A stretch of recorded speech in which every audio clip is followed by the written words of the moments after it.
कर्मचारियों को पुरानी पेंशन क्यों नहीं? राज्य सरकार, केंद्र सरकार जवाब। जी धन्यवाद सर, बोला जाए। हाँ, अब कहने का मतलब है कि सबसे पहले अभी जो आप ओपीएस की लड़ाई लड़ रहे हैं, जी जी जी, तो आखिर एनपीएस, यूपीएस और ओपीएस, माने एनपीएस यूपीएस का विरोध क्यों और ओपीएस ही क्यों? सबसे पहले तो मैं आपको बताना चाहूंगा कि यह ओपीएस, जिसको हम लोग पुराना पेंशन कहते हैं, उसको हम लोग ठेठ भाषा में बुढ़ापा का लाठी बोलते हैं, ठीक है। बुढ़ापा में जब हम बूढ़ा हो जाएंगे तो हमारा जो लाठी बनेगा और बाल बच्चा के साथ, वो सबसे बड़ा है। बाल बच्चा यहाँ रहे कहीं रहे, लेकिन वो पेंशन जो मिलेगा, वो पेंशन से हमारा सब चीज होगा। आप देखते होंगे गांव समाज में अगर कोई बूढ़ा व्यक्ति है तो उसका इंतजार किया जाता है कि भाई 30 तारीख कब आए कि उसको पेंशन मिले, तो सब बच्चे सेवा करते हैं। तो ये जो हमारा बिहार में 1/9/2005 से और केंद्र सरकार में 1/1/4 से जो नया पेंशन लागू किया गया है, उसमें जैसा कि सर्वविदित है, सभी लोग जानते हैं आज के डेट में तो, कि यह कंट्रीब्यूटिव पेंशन जो हमारे पैसा जो 10% कटौती की जाती है बेसिक और डीए का, और सरकार द्वारा भी राशि दी जाती है 14%, वह एक ऐसे जगह रखा जा रहा है जिसका लेखा जोखा नहीं है, शेयर बाजार में पैसा लग रहा है। तो इसलिए हम लोग लगातार इसमें विरोध कर रहे हैं। कई खामियां थी, सरकार ने खामी सुधार रहा है, सुधारने का काम कर रहे हैं सरकार द्वारा, लेकिन हम लोग को खामी सुधारने का काम नहीं कर रहे हैं। हम लोग सीधे एक ही डिमांड है कि आप एनपीएस हटाइए और लागू कीजिए ओपीएस। लेकिन सरकार, जो हम लोग दिल्ली में गए हैं पिछले साल 23 में अक्टूबर में, तो 10 लाख लोग, ट्रेड यूनियन के इतिहास में कभी भी कर्मचारी वर्ग इतना एक जगह नहीं जुटा था। और दिल्ली की जो मीडिया थी बहुत चक्का रह गई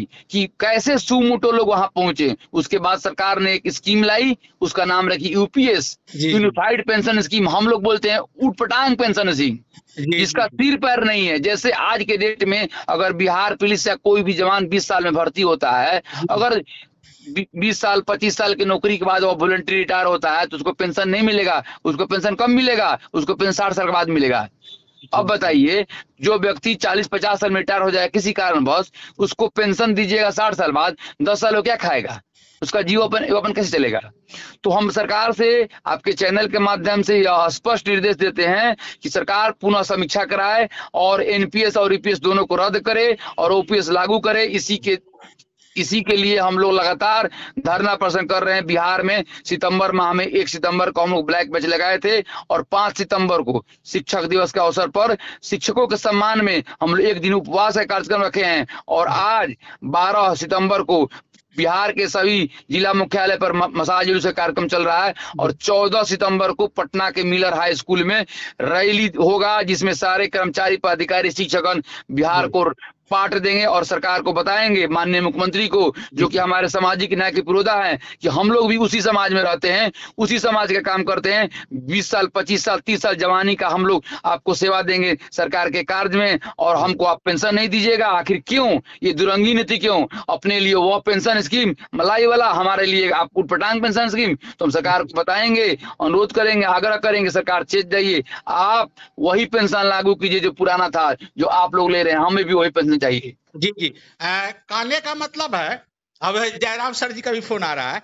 कहने का मतलब है कि 14/9/25 को जब हम लोग महारैली में सम्मिलित होंगे तो पटना जंक्शन से किस रूट से जाना होगा और पाटलिपुत्र से कैसे आना होगा, उसके लिए थोड़ा सा उस पर प्रकाश डाल। पटना जंक्शन से बस बगल में है, जीपीओ से आगे आर ब्लॉक बोलते हैं, और आर ब्लॉक से इनकम टैक्स की ओर जाने वाले रास्ते में जदयू कार्यालय के बगल में ही मिलर हाई स्कूल है, देवीपद मिलर हाई स्कूल है, एकदम मेन रोड पर है। एकदम जितने भी राजनीतिक पार्टियां हैं, बीजेपी दफ्तर वहीं पर है, जदयू दफ्तर वहीं है, आरजेडी का दफ्तर वहीं पर है। मतलब जंक्शन से आना है आपको जीपीओ गोलंबर, और जीपीओ गोलंबर का अगला जो गोलंबर बोलते हैं आर ब्लॉक, आर ब्लॉक चौराहा से बगल में है, मुश्किल से 200 मीटर की दूरी पर है। और अगर पाटलिपुत्रा से आ रहे हैं तो आप पाटलिपुत्रा से सीधे आ जाइए इनकम टैक्स गोलंबर, आप ऑटो से पकड़ कर आ रहे हैं आ जाइए, और इनकम टैक्स गोलंबर से सीधे आप आर ब्लॉक के रास्ता में बीच में आपको मिलेगा बिरचंद पटेल पट है मिलर स्कूल। हम लोग गूगल लिंक भी शेयर कर देंगे, कोई दिक्कत नहीं होगी। हमने हेल्पलाइन नंबर जारी कर दिया है आज ही। अब 2-3 नंबर यहाँ नंबर है, जो जहां से आ रहा है उनसे रास्ता पूछ सकता है। जी जी जी। तो कार्यक्रम आपका कब से कब तक है? कार्यक्रम मेरा रैली 10 बजे से 4 बजे शाम तक है, जिसमें हम लोग जितने भी यूनियन के हैं, संघ के नेता हैं, या ये सबका समर्थन प्राप्त है। या अभियंता संघ हो, अवर अभियंता हो, बिजली यूनियन हो, सिविल कोर्ट हो, पुलिस यूनियन हो, डॉक्टर हो, सचिवालय, सबका समर्थन प्राप्त है। और यहाँ पर हजारों लाखों की संख्या में लोग आ रहे हैं। जी जी जी। चलिए, तो हम भी सम्मिलित होंगे और मैं निवेदन करूंगा पूरे बिहार के जो है कर्मचारी जो एनपीएस से आच्छादित हैं, वह सभी मैंने वहां पर जो है महारैली को जो है सफल बनावे। और इसी के साथ वरुण पांडे जी को बहुत बहुत धन्यवाद कि आप कर्मचारियों के लिए इतना बड़ा युद्ध लड़ने जा रहे हैं। चलिए, बहुत बहुत धन्यवाद सर। धन्यवाद सर। आपके चैनल से पुनः एक बार हम अपील करना चाह रहे हैं सारे शिक्षक कर्मचारी बंधु से कि आप लोग अवश्य आए, अपने बुढ़ापे के लाठी के लिए आए, एक दिन का समय निकालिए और यहाँ आइए और पटना में दिखाइए, क्योंकि संख्या बल से ही हमारा पेंशन लागू होगा। जय हिंद, जय भारत, जय एनओपीएस टीम जी।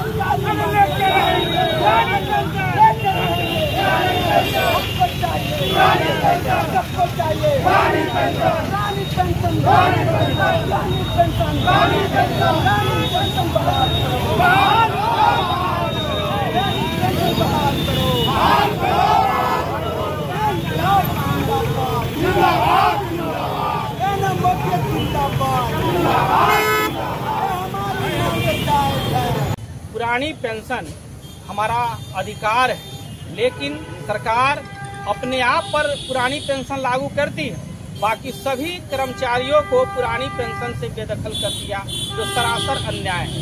इसके साथ साथ शिक्षकों और कर्मचारियों का जो भी जायज मांग है, सेवा निरंतरता का मांग हो, प्रधानाध्यापक प्रधान शिक्षक से विशिष्ट शिक्षकों को सप्तम वेतन देने का मांग हो, या अन्य जो भी मांग है, इस मांगों से हम लोग को अलग करती है। इसलिए सभी मांगों को पूरा किया जाए।